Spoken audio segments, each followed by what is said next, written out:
परिचय। हेलो दोस्तों, जैसा कि हम सभी जानते हैं, हमारे आसपास इतने सारे सूक्ष्म जीव हैं। इन्हें कई समूहों में वर्गीकृत किया जाता है। इनमें से कुछ हमारे लिए उपयोगी होते हैं, इसलिए उन्हें मित्र कहा जाता है, जबकि अधिकांशतः नुकसानदेह होते हैं, अतः इन्हें दुश्मन या शत्रु कहा जाता है। अतः इस पाठ में हम इन सूक्ष्म जीवों की मित्र और शत्रुओं की प्रकृति के बारे में जानेंगे। उद्देश्य: इस पाठ के अंत में आप निम्न करने में सक्षम हो जाएंगे। सूक्ष्म जीव और इसके विभिन्न समूहों को परिभाषित करना, मित्रवत सूक्ष्म जीव और सामान्य मानवीय जीवन में इनके उपयोगों का वर्णन करना, हानिकारक सूक्ष्म जीवों का वर्णन करना, खाद्य परिरक्षण की विधियों की व्याख्या करना, नाइट्रोजन स्थिरीकरण और नाइट्रोजन चक्र की व्याख्या करना, सूक्ष्म जीव और उनकी आदतें। वरुण, फल के इस टुकड़े को मत खाओ, अब ये दूषित हो चुका है और तुम्हारे स्वास्थ्य के लिए हानिकारक है। लेकिन क्यों दीदी? जमीन पर ढेर सारे कीटाणु हैं और वे इतने छोटे हैं कि तुम उन्हें खुली आंख से नहीं देख सकते और वे तुम्हें नुकसान पहुंचा सकते हैं। ये क्या हैं? इन्हें सूक्ष्म जीव कहा जाता है। दोस्तों, आपको जानकर हैरानी होगी कि सूक्ष्म जीव खाना बनाने में हमारी सहायता कर सकते हैं और यही हमें बीमार भी बना सकते हैं। इसलिए इनके बारे में विस्तार से अधिक जानकारी प्राप्त करने से पहले आइए हम ऐसे सूक्ष्म जीवों और उनकी आदतों के बारे में जानते हैं। सूक्ष्म जीव या जीवाणु आकार में इतने छोटे होते हैं कि उन्हें खुली आंख या बिना किसी सहायक साधन के नहीं देखा जा सकता। इन्हें व्यापक स्तर पर 4 प्रमुख समूहों में वर्गीकृत किया जाता है। ये हैं जीवाणु, कवक, प्रोटोजोआ और शैवाल। विषाणु भी सूक्ष्म होते हैं। सूक्ष्म जीव विभिन्न वातावरणीय परिस्थितियों में जीवित रहते हैं। मित्रवत सूक्ष्म जीव और उनकी आदतें। प्रिय विद्यार्थियों, ये सूक्ष्म जीव व्यापक स्तर पर उपयोगी और हानिकारक सूक्ष्म जीवों में वर्गीकृत किए जाते हैं। अब हम सूक्ष्म जीवों के मित्रवत गतिविधि की विस्तार से चर्चा करेंगे। ऐसा ही एक मित्रवत सूक्ष्म जीव है खमीर। खमीर का उपयोग बेकिंग उद्योग और हमारे घरों में ब्रेड, केक, पेस्ट्री आदि बनाने के लिए किया जाता है। जीवाणु लैक्टोबैसिलस दूध से दही बनाने में उपयोगी है। सूक्ष्म जीव वाणिज्यिक और औषधीय क्षेत्र में भी उपयोगी हैं। उदाहरण के लिए अल्कोहल, बियर और शराब के व्यापक उत्पादन के लिए खमीर यानी यीस्ट का उपयोग डिस्टिलरी उद्योग में किया जाता है। कुछ अन्य जीवाणु प्रतिजैविक यानी एंटीबायोटिक और वैक्सीन बनाने में सहायक होते हैं। टीकाकरण कई बीमारियों में सहायक होता है, जैसे हैजा, क्षय, चेचक और हेपेटाइटिस। अब मैं आपको बताता हूं कि उपयोगी सूक्ष्म जीवों द्वारा प्रदान किए जाने वाले अन्य लाभ क्या हैं। कुछ जीवाणु और नीले हरे शैवाल वायुमंडलीय नाइट्रोजन स्थिरीकरण प्रक्रिया द्वारा मिट्टी की उर्वरा शक्ति बढ़ाते हैं। नाइट्रोजन स्थिरीकरण जीव वैज्ञानिक प्रक्रिया है, जिसमें जीवाणुओं की सहायता से वायुमंडलीय नाइट्रोजन को अमोनिया में बदला जाता है। ऐसे कई अन्य मित्रवत एनारोबिक जीवाणु हैं जिनका उपयोग बायोगैस के संश्लेषण में किया जाता है। Biogas methane, carbon dioxide, hydrogen और हाइड्रोजन सल्फाइड का मिश्रण होती है। हानिकारक सूक्ष्म जीव।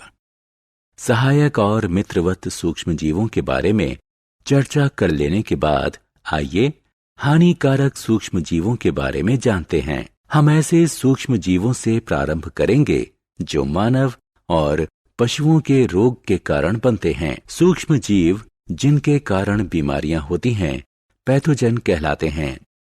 हम बीमारियों को 2 श्रेणियों में वर्गीकृत कर सकते हैं, असंचरणीय रोग और संचरणीय रोग।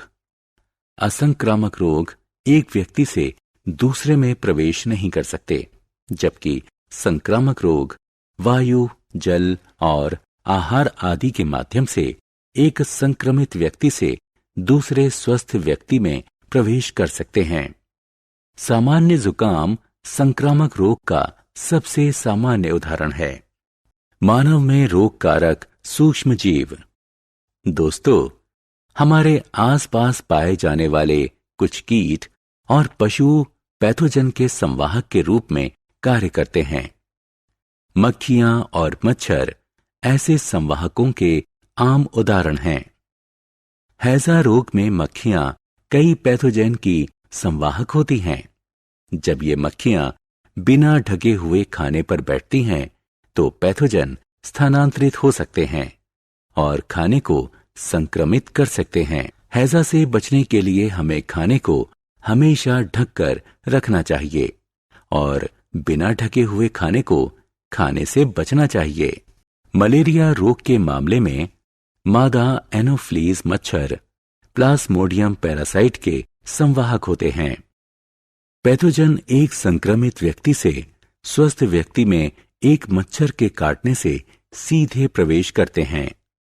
इसलिए हमें अपना आस पड़ोस साफ सुथरा रखना चाहिए और यह जांचना चाहिए कि बेकार पड़ी वस्तुओं में पानी जमा ना हो।